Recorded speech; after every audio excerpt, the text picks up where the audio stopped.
নমস্কার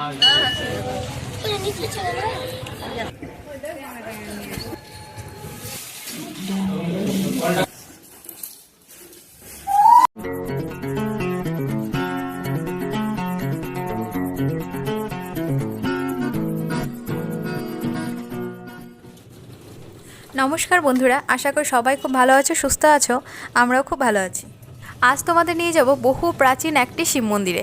তো সেটি কোথায় আছে, কিভাবে যাবে, তার ফুল ডিটেলস পেয়ে যাবে এই ভিডিওতে। শিবরাত্রি পার হয়ে গেছে অনেক দিন, কিন্তু তার পরে আমরা গিয়েছিলাম এইখানে, কিন্তু তোমাদের সামনে ভিডিওটা আনতে একটু দেরি হয়ে গেল। জায়গাটি আছে নালাগোলার শিবডাঙ্গি বলে একটা জায়গা, সেখানে দেখতে পাবে। এটা এই মন্দিরের দেখতে পাবে যে বিশাল এক বট বৃক্ষের মাঝখানে কি সুন্দর শিবলিঙ্গ স্থাপিত। মালদার সাইড থেকে যদি যেতে নাও তাহলে বাসে করে নালাগোলার যে বাসগুলো আছে সেই বাসে করে যেতে হবে, এবং সেটা গিয়ে বাস স্ট্যান্ডে নালাগোলা বাস স্ট্যান্ডে নামিয়ে দেবে। সেখান থেকে যে কোনো টোটোকে যদি বলা যায় শিবডাঙ্গি মন্দিরে, শিব মন্দিরে যাব, তো নিয়ে যাবে তারা। 10 টাকা লাগবে। তো আমরা এখন এসে পৌঁছে গেলাম মন্দিরটায়। মন্দিরটার নাম শিবডাঙ্গি তিল ভান্ডেশ্বর শিব মন্দির। এবার আমার সাথে ছিল মা এবং আমার দাদা। এই মন্দিরটা হয়তো অনেকেরই ঘোরা হয়ে গেছে, তো আমিও গিয়েছিলাম অনেক বছর আগে, প্রায় 10 বছর আগে। তো আবার গেলাম। মা আর দাদা অনেক দিন ধরেই বলছিল যে চল একবার ঘুরে আসি শিব মন্দিরটা। তো সেই জন্যই শিবরাত্রির পরের সোমবারই বেরিয়ে পড়েছিলাম 3 জন এই মন্দির দর্শনের উদ্দেশ্যে। তো এখান থেকে প্রথমে আমার ভোগ কিনে নিচ্ছি। এখানে প্রতি সোমবার এরকম ভোগের দোকান বসে, প্রতি সোমবারই শিব পূজা হয়। আর শ্রাবণ মাস তো পুরো মাসটাই একদম পুরো ভিড় হয়ে থাকবে সোমবার করে। আর শিবরাত্রি তো কোনো কথাই নেই, একদম রাস্তা পর্যন্ত লাইন চলে যায়। যেহেতু আমরা শিবরাত্রির পরে গিয়েছিলাম সেই জন্য এরকম প্যান্ডেল করাই আছে। সাধারণত প্যান্ডেল করা থাকে না, যেহেতু শিবরাত্রি ছিল সেই উপলক্ষে এখানে মেলাও বসে। সেই মেলাটাও অর্ধেক ভাঙা অবস্থায় আছে, সেটাও তোমাদের দেখাচ্ছি শেষে। তো এখন আমরা উঠে গেলাম মন্দিরে। দেখো এবার কত বড় বট গাছ চারিদিকে ছেয়ে আছে, তার মাঝখানে কি সুন্দরভাবে মন্দিরটা গড়ে উঠেছে। যেহেতু সোমবারে শিব পূজা সেজন্য হালকা একটু ভিড় আছেই। তো সেজন্য প্রথমেই ঢুকতে পারছি না, কারণ গেটটা একদমই ছোট, ভিতরে জায়গাটাও কম, সেজন্য একদম অনেক মানুষ একবারে যাওয়া সম্ভব না। তো বাইরে একটু দাঁড়িয়েছিলাম, তারপর ওনাদের যখন পূজা শেষ হয় তারপর আমরা ভিতরে গিয়েছিলাম।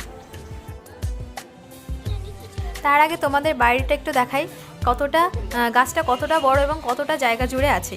আর এদিকে দেখো প্রচুর বেলপাতা, ফুল, ফল, ধূপকাঠি সব পড়ে আছে, কারণ শিব পূজার জন্য এত ভিড় হয়েছিল যে এগুলো সব এখনও পরিষ্কার করা হয়নি।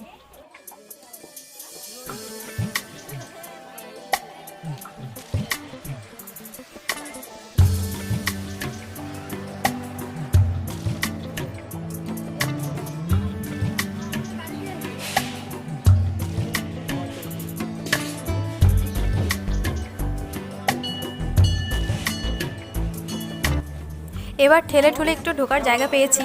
তো ভিতরে সবাই দেখতে পাচ্ছ কি সুন্দর একটা শিবলিঙ্গ।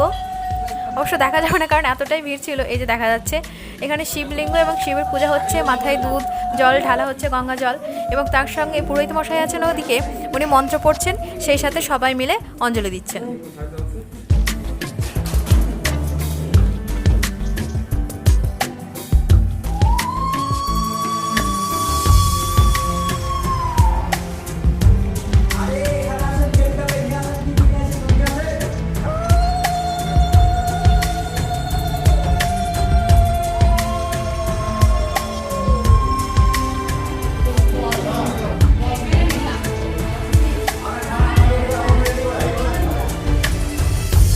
তো আমাদের ভিতরে শিবলিঙ্গের পূজা শেষ হলো।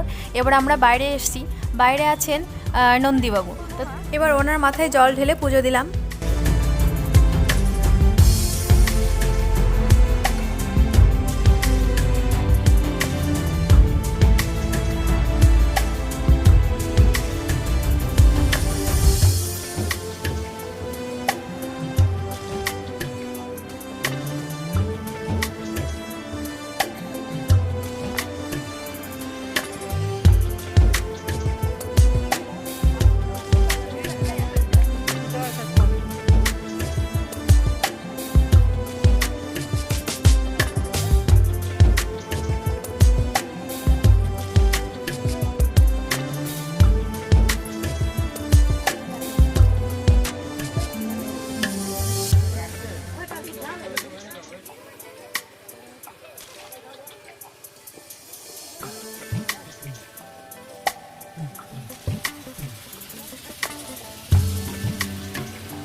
পুজো দেওয়া শেষ করে এবার একটু আশেপাশে ঘুরে দেখছি, মানে ওই মন্দিরটারই চারপাশে ঘুরে দেখছি। আগে তো এরকম বাঁধানো ছিল না, 10 বছর আগে যখন এসেছিলাম তখন একটা ঢিপির উপর এরকম বট গাছ ছিল, বট গাছের মধ্যে মন্দির ছিল।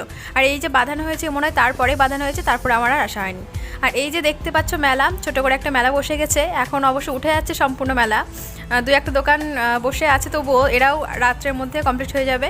3 দিনের মেলা হয় এই শিবরাত্রি উপলক্ষে। সামনেই আসছে শ্রাবণ মাস, যদি কেউ তোমরা এখানে এসে শিবের মাথায় জল ঢালতে চাও তাহলে অবশ্যই আসতে পারো, কিন্তু হাতে সময় নিয়ে আসতে হবে, কারণ লাইন পড়ে অনেক বড়। আমাদের যত দুঃখ কষ্টের কথা আমরা কিন্তু ভগবানকেই বলি, তো এখানে এসে পুজো দিয়েও মনটা অনেকটা শান্ত হয়, খুব ভালো লাগে, পরিবেশটা খুব সুন্দর। ইচ্ছে হলে অবশ্যই একবার এসে ঘুরে যেতে পারো, পুজো দিয়ে যেতে পারো। আজকের ভিডিওটা এখানেই শেষ করছি। যদি একটুও ভালো লেগে থাকে তো অবশ্যই একটা লাইক করে দিও, আর কমেন্ট করে জানিও কেমন লাগছে। আর যদি নতুন বন্ধু হয়ে থাকো তো অবশ্যই সাবস্ক্রাইব করে পাশে থেকো।